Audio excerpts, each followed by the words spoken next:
Everyone, কেমন আছো তোমরা সকলে? আশা করি তোমরা সকলে ভালো আছো। আজ একটা নতুন ব্লগে সকলকে স্বাগত জানাই। আজ আমাদের পুরুলিয়া ডে 2। আমরা তো কালকে একটা নতুন হোটেলে চেক ইন করেছিলাম। আজ এখান থেকে চেক আউট করে দিয়ে আবার পুরোনো হোটেলেই ফিরে যাচ্ছি। ওরা আমাদের রুম চেঞ্জ করে দেবে বলে দিয়েছিল আজকে। তো আমরা নতুন রুমে ঢুকবো। হয়তো আমরা প্রচুর সাইট সিন করে নিয়ে একটা বা দুটো সাইট সিন করে নিয়ে আবার হোটেলে যাবো, নাহলে একবার হোটেলে গিয়ে একটু জামা কাপড় চেঞ্জ করে ফ্রেশ হয়ে আসবো। কারণ কালকে তো ওই জামা পরেই চলে এসেছিলাম, কোনো জামা কাপড় নেই, শুধু মেয়ের কিছু জামা কাপড় আর খাওয়ার দাবারটা নিয়ে এসেছিলাম। চলো দেখা যাক কী করা যায়, সব কিছু তোমাদের সঙ্গে শেয়ার করবো। চলো, এখন বাজে সকাল 7টা আর আমরা এখন হোটেল লিভ করছি। আমরা পুরনো হোটেলে ফিরে যাচ্ছি। কালকে যে হোটেলটা এসেছিলাম সেই হোটেলটা দেখো, খুবই সুন্দর আর প্রচুর বড় এই প্রপার্টিটা। আমরা রাত্রিবেলায় যে হোটেলটায় ছিলাম ওটার নাম ছিল পলাশ ব্লসম। তো ওখান থেকে বেরিয়ে গিয়ে এখন যাচ্ছি আমরা আমাদের যেটা বুকিং হোটেল, যেটা আমরা কালকে এসে উঠেছিলাম, সেটার নাম হচ্ছে লা ভেলা। সেখানে এখন যাচ্ছি। তারপর ওখানে ওই ব্রেকফাস্ট করে, আমাদের কমপ্লিমেন্টারি ব্রেকফাস্ট আছে, ওই ব্রেকফাস্ট করে তারপরে সেখান থেকে ঘুরতে বেরিয়ে যাবো। মাম্পুকে একটু খাইয়ে নেবো। আমরা লাভেলাতে পৌঁছে গেছি। আমাদের রুমের সঙ্গে কমপ্লিমেন্টারি ব্রেকফাস্ট আছে। এই হোটেলে বাফেটের কোনো ব্যবস্থা নেই। এখানে ব্রেকফাস্টের অপশান দিয়ে রেখেছেন ওনারা, এবং তার মধ্যে থেকে আপনারা কি খাবেন সেগুলো চুজ করতে হবে। আমরা চুজ করেছি পুরি আর সবজি খাবো, আর সঙ্গে আমরা ডিমের অমলেট নেবো। হোটেলে ঢুকে আমি ফ্রেশ হয়ে গেছি এবং রেডি হয়ে গেছি ঘুরতে যাওয়ার জন্য। বাইরে কিছু বাচ্চারা খেলছিল, সেই আওয়াজ মাম্পু ঘর থেকে শুনতে পাচ্ছিল। সেই জন্য তাড়াতাড়ি করে নিজের ব্রেকফাস্ট কমপ্লিট করে রেডি হয়ে দাদাদের সঙ্গে খেলতে বেরিয়ে পড়েছে। এখন দাদাদের সঙ্গে গিয়ে ব্যাট বল খেলছে। এখানকার নেচারের ভিউটা হেভি হোটেলের। পুরো দেখো, যেদিকে তাকাচ্ছি পুরো সবুজ, দিগন্ত জোড়া মাঠ, মানে হেভি লাগছে। আর এইদিকে সব বাচ্চা পাটিরা খেলছে। মাম্পু এখন ব্যাট করছে বাবার সঙ্গে দাঁড়িয়ে। ভিউ যথেষ্ট ভালো। এটা আমার ব্রেকফাস্ট, পুরি সবজি আর ডিম ভাজা নিয়েছি। কোন সাইড সিনে বেরোচ্ছি। আমরা বেরিয়ে পড়লাম। এখন বাজে 9টা, 9:30 বাজতে যাচ্ছে।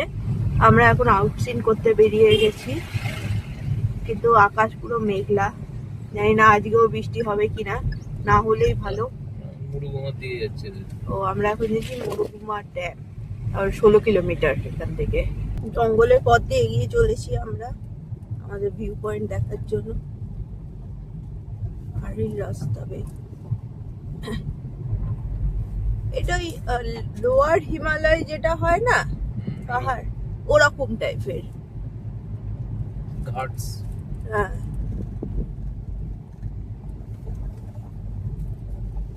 এগুলো আসার পর মনে হচ্ছে যাই একবার দার্জিলিং ঘুরে আসি। জঙ্গলের পথ পেরিয়ে আমরা এখন চলেছি একটা গ্রামের মধ্যে দিয়ে। গ্রামের বাড়িগুলো খুব সুন্দর সুন্দর, আর প্রত্যেকটা বাড়ির দেয়ালগুলো খুব সুন্দরভাবে রং করা। দূরে দেখো, অযোধ্যা পাহাড়ের পুরো রেঞ্জটা কি সুন্দরভাবে দেখা যাচ্ছে।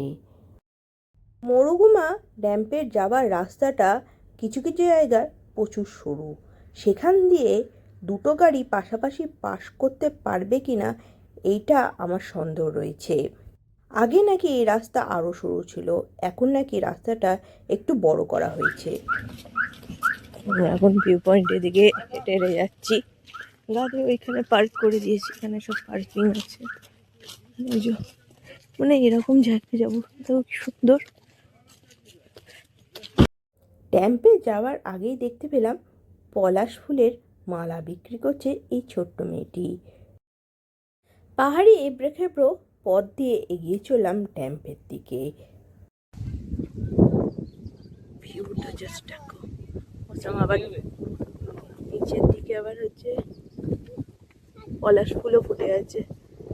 এখন দেখাচ্ছি পলাশ ফুল, কি সুন্দর লাগছে এটা। এই যে এখানে আমার ঘন্টা দাঁড়িয়ে আছে, আর আদিত্য আর মাম্পু দাঁড়িয়ে আছে। চলো এবার যাই, এগোই ভিউ পয়েন্টটার দিকে। চল।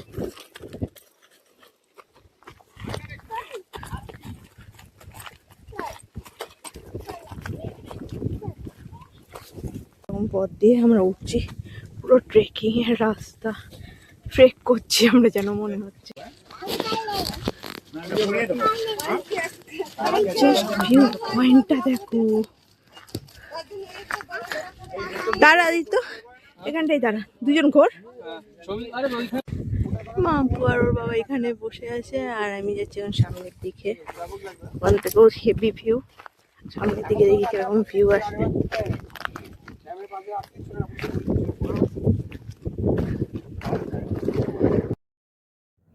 এই মরুগুমা ড্যাম্পের ভিউ পয়েন্টটা এখানে নাকি সুসাইড পয়েন্ট নামেও পরিচিত। এই ড্যাম্পের মধ্যে নাকি হাতিরা চান করতে আসে, জল খেতে আসে। ভাবছিলাম যদি একটা হাতির দেখা পাওয়া যায়। ড্যাম্পের এই ভিউ পয়েন্ট থেকে অযোধ্যা সার্কিটের মনে হয় অনেকটা অংশই দেখা যাচ্ছে, যা দেখতে অসাধারণ লাগছে। পুরুলিয়ার প্রাকৃতিক সৌন্দর্য সত্যিকারের অপরূপ। প্রকৃতি মনে হয় নিজের মতন করে পুরুলিয়াকে খুব সুন্দরভাবে সাজিয়ে তুলেছে। এখানে যেমন পাহাড় দেখতে পাবেন, তেমনই রয়েছে জঙ্গল, সঙ্গে ছোট বড় ঝর্ণাও রয়েছে, আর ড্যাম্পও আছে। এখানকার প্রাকৃতিক সৌন্দর্য এতটাই যে এখানেই আমাদের অনেকটা সময় কেটে গেল। চলো এবার এগোনো যাক, বাকি ভিউ পয়েন্টগুলোও তো দেখতে হবে। আমরা যাচ্ছি এখন আমাদের সেকেন্ড ভিউ পয়েন্ট, ময়ূর পাহাড়ের দিকে। মানে গ্রামগুলো খুব সুন্দর, খুব সুন্দরভাবে দেয়ালগুলোতে আঁকা রয়েছে, আঁকা না রং করা রয়েছে, আর রংগুলো খুব দারুণ, কিছু কিছু এদের আঁকাও আছে। আমরা চলে এসেছি আমাদের সেকেন্ড ভিউ পয়েন্ট, ময়ূর পাহাড়ে। খাড়াই রাস্তা বেয়ে এগিয়ে চলেছি আমরা এখন এখানকার ভিউ পয়েন্টের দিকে। খাড়াই পথ ধরে পাহাড়ে উঠতে উঠতে একটা কথা মাথায় ঘুরতে শুরু করলো, এই পাহাড়ের নাম ময়ূর পাহাড় কেন? এখানে কি তাহলে ময়ূরের দেখায় মিলবে? কিছুক্ষণের মধ্যে আমার ভুল ভেঙে গেল। এখানে আমি কোনো ময়ূরের দেখা পাবো না, কিন্তু পাবো খুব সুন্দর একটা প্রাকৃতিক পরিবেশের দেখা। এখানে আবার একটা ওয়াচ টাওয়ার আছে, ওই যে দূরে ওই ওয়াচ টাওয়ারটা, সব মানুষরা ওই ওয়াচ টাওয়ারে যাচ্ছে এখানকার সুন্দর প্রাকৃতিক শোভা দেখার জন্য। আমাদের আর ক্ষমতা নেই এতটা পথ ভেঙে খাড়াই রাস্তা দিয়ে ওঠার পর আবার এখন ওয়াচ টাওয়ারে যাবার, তাই আমরা এখন গাড়ির দিকে ব্যাক করছি। কি সুন্দর হাওয়া, প্রাণ ভরে গেল পাখার হাওয়ায়। চলো একটা পাখা কিনে একবার বাবাকে হাওয়া করছে, একবার আমাকে হাওয়া করছে।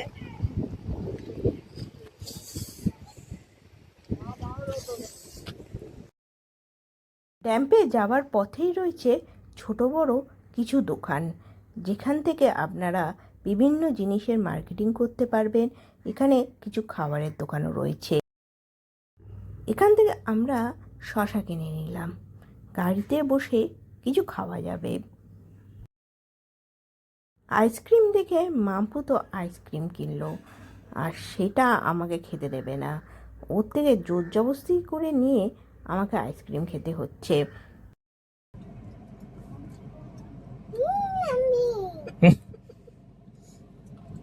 দাও মা খাবে, দাঁড়ো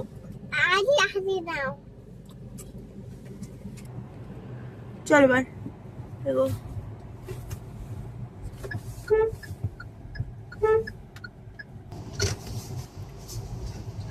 যাচ্ছি গৌরগাবুরু ভিউ পয়েন্টে। আমাদের যেতে দিচ্ছিল না গরুগুলো, দেখো দেখো সামনে দাঁড়িয়ে আছে, আমাদের যেতে দেবে না ওরা। আমরা এখন খুব সুন্দর একটা ভিউ পয়েন্টে দাঁড়িয়ে আছি, আর মামপুকে দিকে আমি একটু কলা দিয়ে দিয়েছি, কারণ কলা খাচ্ছে বাবার কোলে বসে বসে আর বদমাইশি করে যাচ্ছে। এটি হলো গোরগাপুর ভিউ পয়েন্ট। এখান থেকে পাহাড়ি আঁকাবাঁকা পথগুলো খুব সুন্দরভাবেই দেখা যাচ্ছে। এখানের কিছু লোকাল মানুষদের সঙ্গে কথা বলছিলাম, তাদের থেকে জানতে পারলাম এখানে নাকি মোট 17খানা ভিউ পয়েন্ট আছে। আমাদের পক্ষে এই ট্রিপে 17খানা ভিউ পয়েন্ট কভার করা সম্ভব নয়, কারণ সঙ্গে আছে আমাদের ছোট মেয়ে মাম্পুও। তাকে নিয়ে সব সময় ট্রেকিং করে বিভিন্ন জায়গায় যাওয়াটা সম্ভব হচ্ছে না। এখানে রাস্তাগুলো পুরোপুরি যেমন আমরা দার্জিলিং সিকিমে রাস্তা দেখি যেরকম ভিউ দেখতে পাই সাইড দিয়ে, সেরকম পুরো ভিউ রাস্তায়, আর পুরো মানে একই রকম লাগছে। মানে কেউ যদি ফট করে বলে এটা ভিডিও দেখে যে এটা সিকিম বা দার্জিলিং এর রাস্তা, কেউ বুঝতে পারবে না যে না এটা সিকিম নয়, এটা অযোধ্যা পাহাড়। আমরা এসেছি এখন তুঙ্গা জলপ্রপাত দেখতে। জলপ্রপাতকে চোখে না দেখতে পারলেও কিন্তু এখান থেকে জলপ্রপাতের আওয়াজ শুনতে পাচ্ছি। দূরে কোনো একটা ড্যাম দেখা যাচ্ছে এখান থেকে, আর নিচে জলপ্রপাত প্রবাহিত হচ্ছে। চলো জলপ্রপাতের কাছে চেষ্টা করি যাওয়ার জন্য। পায়ে হেঁটে কিছুটা এগোনোর সঙ্গে সঙ্গে দূর থেকে জলপ্রপাতের একটুখানি ধারা দেখতে পেলাম, কিন্তু এই জলপ্রপাতের কাছে যাওয়ার জন্য যে রাস্তা দিয়ে যেতে হবে সেটা ছিল খুবই খাড়াই, সেখান থেকে যাওয়া অসম্ভব, তাই ব্যাক করলাম সেখান থেকে। গাড়িতে পেট্রোল প্রায় শেষ হতে চলেছে, তাই এখন আমরা পেট্রোল পাম্প খুঁজতে চলেছি। সুন্দর প্রাকৃতিক দৃশ্য দেখতে দেখতে আমরা অযোধ্যা পাহাড় থেকে নিচে নেমে চলেছি। পাহাড়ের ওপর কোনো পেট্রোল পাম্প নেই, তাই অযোধ্যা পাহাড় থেকে নেমে গিয়ে আমাদের পেট্রোল পাম্পে যেতে হবে। এইবারে ট্রিপে যেন বিপদ যেন আমাদের পিছু ছাড়ছে না। হঠাৎ পেট্রোল পাম্পেই পেট্রোল ভরানোর পর আমাদের গাড়ি আর স্টার্ট দিচ্ছে না। গাড়ি হঠাৎ খারাপ হয়ে যাওয়ায় আমরা খুবই বিপদে পড়লাম। পেট্রোল পাম্পের লোকেরা আমাদের কোনো মেকানিকের খোঁজ দিতে পারলো না। শেষমেশ পেট্রোল পাম্পের মধ্যে গাড়িটা পার্ক করে মাম্পুকে কোলে নিয়ে আমি আর আদিত্য চললাম এখন মেকানিকের খোঁজ করতে। লোকাল কিছু লোকজনদের মুখে ওয়াজিদ ভাইয়ের নাম শুনতে পেলাম, তো চলে গেলাম টোটো নিয়ে তারই গ্যারেজে। আদিত্য গেছে ওয়াজিদ ভাইয়ের সঙ্গে কথা বলতে, আর এখানে আমি মাম্পুকে নিয়ে টোটোতে বসে আছি। আর মাম্পু তো টোটোর মধ্যে নিজের দুষ্টুমি চালিয়েই যাচ্ছে। তার তো চুপচাপ এক জায়গায় বসার নামই নেই, দুষ্টুমি করেই যাচ্ছে সে। কথাই আছে না, যখনই বিপদে পড়বেন ভগবান কোনো না কোনো দেবদূতকে আপনার সাহায্য করতে পাঠিয়ে দেবেন। ওয়াজিদদা সেরকমই আমাদের কাছে একটা দেবদূত হয়ে এলেন। উনি আসার কিছুক্ষণের মধ্যেই উনি গাড়িটাকে ঠিক করে দিলেন। বড় একটা চিন্তা থেকে মুক্ত হলাম। আমাদের গাড়ির ভোল্টেজ কমে গেছিল, এর ফলে গাড়িটা স্টার্ট নিচ্ছিল না। গাড়িটা চলার পর যেন শান্তি পেলাম। গাড়িটা যখন খারাপ হয়ে গেছিল তখন খুবই ভয় পেয়ে গেছিলাম। শুধু মাথায় একটা কথা ঘুরছিল, মাম্পুকে নিয়ে এখান থেকে কীভাবে বাড়ি যাব। শেষমেশ সব দুশ্চিন্তার অবসান ঘটল। এই ট্রিপে প্রচুর ধরনের অ্যাডভেঞ্চারের আমরা সম্মুখীন হয়েছি, আর কোনো এই ট্রিপে অ্যাডভেঞ্চার আমার চাই না। পেট্রোল পাম্প থেকে বেরিয়েই সামনেই ছিল মুখোশ গ্রাম, তাই চলে এলাম আমরা মুখোশ গ্রাম ঘুরতে। গাড়ির ঠিক হবার পর 1 ঘন্টা কোনো রকমভাবেই গাড়ির ইঞ্জিন বন্ধ করা যাবে না, তাই মুখোশ গ্রামে আর গাড়ি থেকে নেমে দেখতে যাইনি। গাড়ি থেকে বসে যেটুকু দেখার সেটা দেখেছিলাম। আমরা চললাম এখন হোটেলের দিকে। হোটেলে যাবার পথেই আপার ড্যাম পড়বে। আপার ড্যাম দেখে তারপরেই আমরা হোটেলে ফিরব। আপার ড্যামের একটা সাইড দিয়ে খুব সুন্দর অযোধ্যা পাহাড়ের হিল টপ ভিউ দেখতে পাবেন, যা দেখতে অসাধারণ লাগছিল। আরেকটা সাইডে ছিল বিরাট জলরাশি সমৃদ্ধ আপার ড্যাম। আকাশ দেখো পুরো কালো, ভাই আবার মনে হয় বৃষ্টি আসবে।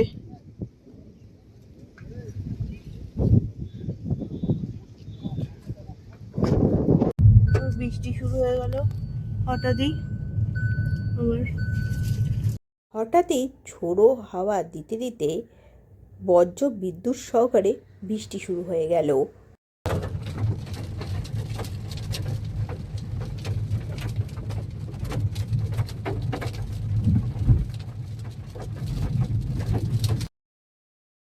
আমরা অলরেডি হোটেলে পৌঁছে গেছি, কিন্তু এখানে এসে দেখলাম আমাদের যেটা বলা হয়েছিল রুম চেঞ্জিংয়ের কথা, সেটা এখনও করা হয়নি। কিছুক্ষণ ওয়েট করার পর আমাদের রুমটা আমরা পেলাম। রুমটা দেওয়া আছে 360। এই রুমটা বেশ বড়, স্পেশিয়াস। এই যে বড়, আগের রুমটার থেকে এই রুমটা বেশ বড়, আর বাথরুমটাও এটার বড় দেখাচ্ছি। এই দেখো, বাথরুমটা আগের রুমটার থেকে বড়। দেখে তো দেখলে ঘরের মধ্যে কি সব পড়েছিল, তো কমপ্লেন করার ফলে এই রুমটা আমাদের চেঞ্জ করে দিয়েছে। আর বাইরেটা দেখাচ্ছে, খুব সুন্দর লাগছে বাইরেটা। বৃষ্টি পড়ছে ঠিকই, এটা সুন্দর লাগছে। এইদিকে ওদের রেস্টুরেন্ট সেকশনটা, আর এইদিকে তো কটেজ, একদম একদম লাস্ট কটেজটা আমরা ছিলাম। আর এখানে লঞ্চ, এটা আমাদের স্ন্যাক্স, চা আর চিকেন পকোড়া। কালকে ওই রুমে এই যে ছাদ থেকে পুরোপুরি জিনিসপত্র পড়ছিল, পুরো বিছনা ভর্তি হয়ে যাচ্ছিল, মানে আনকমফোর্টেবল একটা ফিল হচ্ছিল ওই রুমটায় ছিলাম যখন। সেই জন্য আমাদের রুম চেঞ্জ করতে হয়েছিল, অন্য হোটেলে যেতে হয়েছিল রাত্রিবেলা, কারণ এখানে কোনো রুম খালি ছিল না। আজকে এই হোটেলে যে রুমটা আমাদের দেওয়া হয়েছে 307 যত সম্ভব রুম নাম্বার, ওই রুমটা বেশ ভালো, বেশ বড়। আগের রুমের থেকে এই রুমটা বেশ ভালো আর বড়। আর এই রুমটা হচ্ছে ছাদটা ভালো আছে, মানে আজকেও প্রচুর এখানে বৃষ্টি হচ্ছে, প্রচুর ঝড় হচ্ছে, কিন্তু এই রুমে সেরকম কোনো কিছু বোঝা যাচ্ছে না, বা কোনো রকম আনকমফোর্টেবল ফিলও হচ্ছে না আমাদের। এই যে মাম্পু এখানে খেলছে নিজের মতন, তো পরিয়ে দিচ্ছে। কোথায় যাচ্ছ অতগুলো ব্যাগ নিয়ে? হ্যাঁ, কোথায়? বিদেশে যাচ্ছ? ও ফিশ কিনতে যাচ্ছ? কে খাবে? আদি খাবে, তাই জন্য ফিশ কিনতে যাচ্ছ। ঠিক করে জুতো পরিয়ে দাও বাবা। Tata tata. ফিশ কিনতে যাচ্ছে, টাটা। দরজা খুলে দিলে তুমি কোথায় যাবে? এখানে বাজার কি করে চিনবে? ঘুরতে এসে বাজার কি করে চিনতে পারবে? কোথায় বাজার জানো? কোথায় আছে? কোথায় আছে? হ্যাঁ, ফিশ কিনতে তো বাজারে যেতে হবে। বাজার তো কোথায় আছে তুমি জানো না, তাহলে কি করে বলবে? কটা ব্যাগ নিয়েছে দেখো, 3খানা ব্যাগ নিয়ে ওই জন্য কি বাজারে যাচ্ছে। একটা কসমেটিক্সের ব্যাগ, একটা ডাইপারের ব্যাগ, আর একটা কিসের ব্যাগ, সব মেডিসিনের ব্যাগ। 3টে ব্যাগ বের করেছে, বের করে নিয়ে এখন চললেন মহারানী। আজকে ডিনারে চিকেন রাইস আর চিকেন কষা, আর এখানে আদিত্য আমার সার্ভ করে দিচ্ছে।